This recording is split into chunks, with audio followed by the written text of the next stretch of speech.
I haven't been doing this that long, but I would say when I was initially working at Edward Elmer's Health and COVID, at the onset, we needed an incident commander.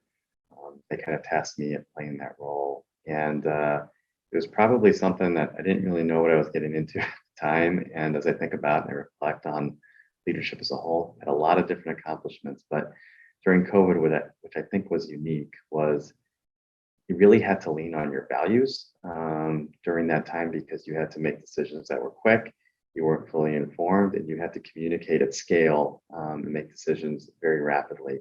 And so, as I think about values and leadership, it was a great pressure test for me as a leader. And as we come out to the other side of COVID, it really taught me that you can lead with humility, thoughtfulness, and if you lean on your values, you can make tough decisions and keep moving forward. So that's the one part of leadership that I think, as I look back and reflect on, I'm really proud of.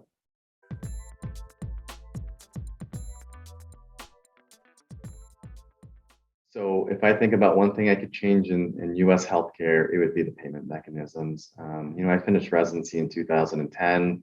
It was an exciting time to come out of residency and be a part of a health system or part of the ecosystem of healthcare.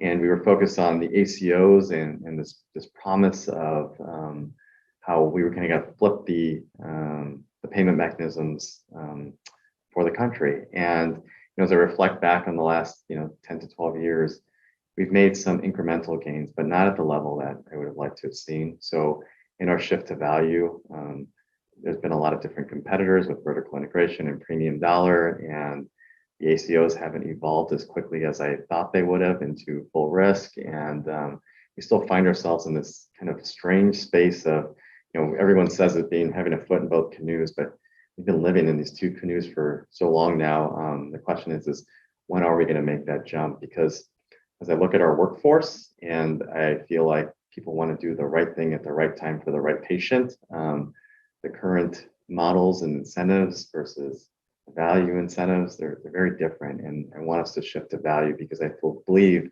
our workforce will actually feel better as we shift to value.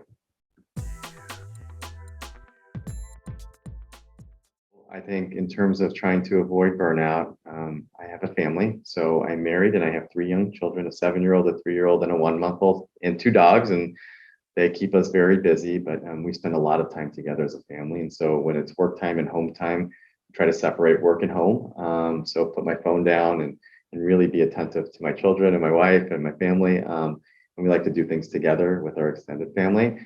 On a personal note, I try to stay healthy. So I try to exercise regularly with either running or lifting weights or high intensity interval training. And then the last thing I would say in terms of trying to avoid burnout, I feel privileged to have the job that I do. And I think of it as a moral obligation to make things better for people. So sometimes it doesn't feel like a job.